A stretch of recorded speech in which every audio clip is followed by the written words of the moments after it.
about the people becoming a foster parent to a child is in need. But do you know you can become a foster parent to individuals in need as well?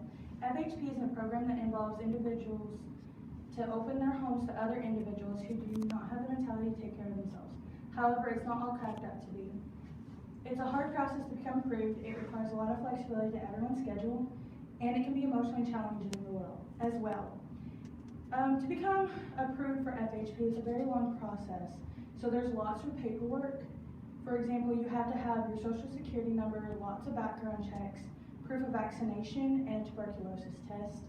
And you also have to have constant drug screenings. So I literally just had one last week. You also have to have lots of trainings. So you have to be trained on how to correctly distribute medication. When you're correctly distributing medication, you cannot touch the capsule whatsoever. So when you get a client, there's going to be a red plastic piece that has the whole month's meds in it. When you pop it, you cannot touch the actual capsule. You have to touch the outside wrapping and push it straight into a cup. If you touch it, it has to be discarded. They cannot have that capsule if you touched it. And they will check. They will ask your client. You also have to have crisis management. For example, if they feel like they're having suicidal thoughts and they talk to you about it, you have to contact the police at all times. Law enforcement always has to be notified. Even if they're not going to act upon it, they still have to be notified, and you do have to notify the guardian as well. You also have to have CPR training, and the trainings never stop. So just because you go ahead and get all your trainings done to become certified, you still have yearly trainings, which can be really hard when you work full-time and go to school full-time too, because it's 3 extra classes on top of all that. Your house also must be state approved. So before your client can come live with you, your house has to be inspected by the caseworker and the guardian. You have to have a lot of certain items that you normally wouldn't have on household. You have to have a carbon monoxide detector and a smoke detector in all rooms, not just common areas, a white and a red fire extinguisher, an escape route in case of emergencies, a box with a lock on it, and that's for medications. So we just have a toolbox that we have a quick lock. And then the client also has to have their own room, also cable. So you can't just have a Roku with Netflix, they have to have cable, and it sucks, honestly. All schedules also have to be flexible and accommodating to fit the needs of a client.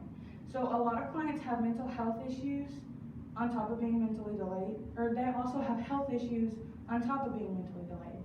Many clients require monthly visits with the physicians, so you're required to schedule all their appointments and have them there on a timely manner. Just because they see one therapist does not mean that they're not going to have to go see another. My client has multiple therapists on top of multiple family doctors, and she also sees a neurosurgeon. So I'm having to do three to four doctor's appointments, sometimes all within 1 month span, and it can get a little challenging trying to work that whole thing around. You also have to be able to have monthly visits from both caseworker and guardian. So just because they say it's a monthly visit does not mean that they're going to come at the same time. One will come at the beginning, one will come at the end. They might come at the same day, which would be amazing because then you don't have to try to work around 2 different days. That's not always the case. When they do come to visit your home, you have to be able to show all medication logs, which a medication log is if my client takes 30 meds in the morning, I have to write that she took them. If she did not take them, I have to write that down as well.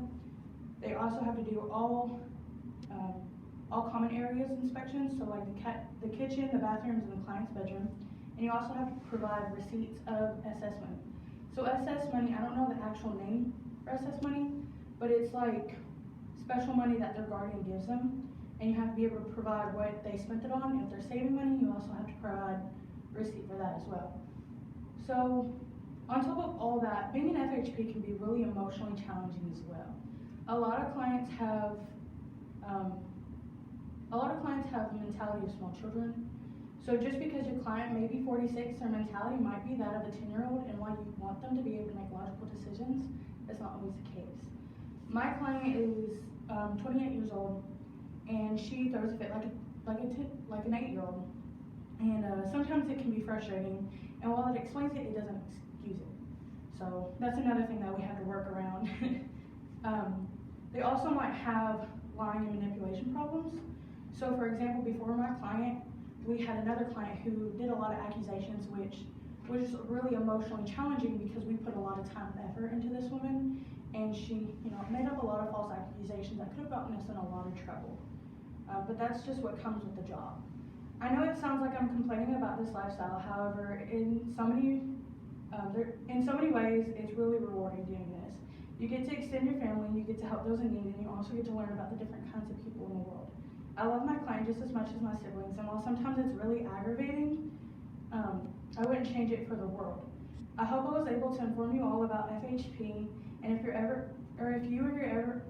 you and your family ever decide to do so, if you have any questions, contact your local resource center and they'll be able to